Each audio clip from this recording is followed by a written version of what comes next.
అందరికీ నమస్కారం. నేను బొడ్డి రామాను, విశాఖపట్నం వైఎస్ఆర్సీపీ జిల్లా అధికారి. గత 24 గంటల నుంచి విశాఖ ప్రజల తాలూకా మనోభావాలు నేను విన్నాను. 10 రకాల గ్రూపుల్లోని సోషల్ మీడియాలో వాళ్ళ తాలూకా ఆవేదన నేను గ్రహించాను. ఎందుకంటే గత 2020లో డెన్మార్క్ సంస్థకు సంబంధించి ఒక ఎన్విరాన్మెంటల్ సంస్థ విశాఖపట్నం బీచ్కి, అది మన రుషికొండ బీచ్కి బ్లూ ఫ్లాగ్ సర్టిఫికేషన్ చేసింది. ఈ 4 సంవత్సరాల్లో 2020 నుంచి 2023 దాకా మన ప్రభుత్వం నిర్వహించి తర్వాత ప్రైవేట్ వాళ్ళకి అప్పచెప్పింది.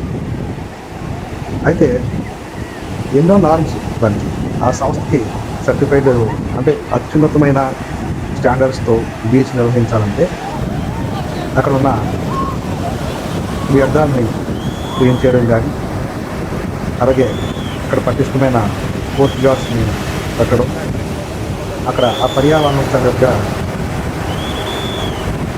అక్కడ ఆ సుందరీకరణ చేయడం, ఇటువంటి శ్రద్ధ చూపించి దాదాపు 6.5 కోట్లు వెచ్చించి ప్రపంచంలో అందమైన బీచ్గా, ప్రమాదరహిత బీచ్గా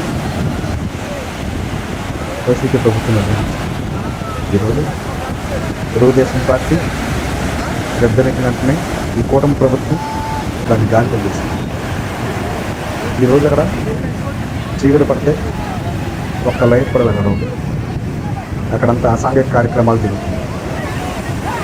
అది కాకుండా వ్యర్థాలు రకరకాలుగా పేరుకుపోయి అక్కడ పిచ్చి మొక్కలు మంచి కాలు తగ్గలేని పరిస్థితి తీసుకొచ్చారు.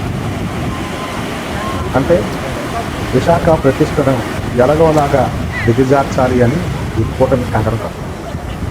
దానికి కారణం ఈ బ్లూ ఫ్లాగ్ తాలూకా సర్టిఫికేట్ జగన్మోహన్ రెడ్డి గారి గవర్నమెంట్ ప్రభుత్వం ఆయనకి మంచి పేరు ఇచ్చింది. దీన్ని వెంటనే తగ్గించాల్సి చెప్పి అందమైన మన విశాఖపట్నానికి అప్రతిష్ట పాలు చేసేటట్టుగా వీళ్ళు కుట్ర పని సర్వనాశనం చేసింది. ఈరోజు ఎప్పుడైతే సోషల్ మీడియాలోని హల్చల్ అవుతుందో, నష్ట నివారణ చర్యలు చేపడతామంటే వీళ్ళు మళ్ళీ కాకం కబుర్లు చెప్తారు. సో వాళ్ళ సర్టిఫికేషన్ రద్దు చేయడమే కాకుండా ఏదైతే బ్లూ ఫ్లాగ్స్ లేదో దాన్ని తెలిసిన కూడా జరిగింది.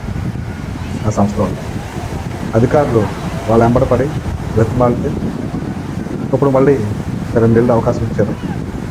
ఈ 2 నెలల్లో కూడా మళ్ళీ సరిగా మెయింటైన్ చేయకపోతే, అంటే వీళ్ళు ఎలా తయారయ్యారంటే కూటమి ప్రభుత్వం దోచుకోవడం, దాచుకోవడం, సంపద ఎలాగా సృష్టించలేదు. ఇది చివరిలో చెప్పాలి, సంపద చెప్పాలి. మాట్లాడితే డబ్బులు లేవు, పెద్ద కొడుకు డబ్బులు లేవు, పెద్ద కొడుకు అయితే ఎవరికి కావాలి, చిన్న కొడుకు అయితే ఎవరికి కావాలి, ఇది డబ్బులు లేదు.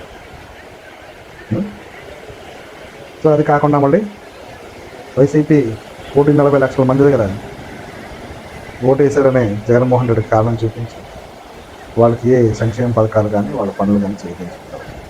ప్రపంచంలో ఎవరైనా చెప్తారు? ఆలోచించుకోండి. చంద్రబాబు నాయుడు వయసు మీద పడడం వల్ల స్థిమితంగా లేక నువ్వు ఆలోచన పరిజ్ఞానం పోయిగా బిహేవ్ చేస్తావు. ప్రజల బుద్ధి చెప్పే రోజులు దగ్గర పడ్డాయి. కంగారు పడదు. Wait and see. కౌంట్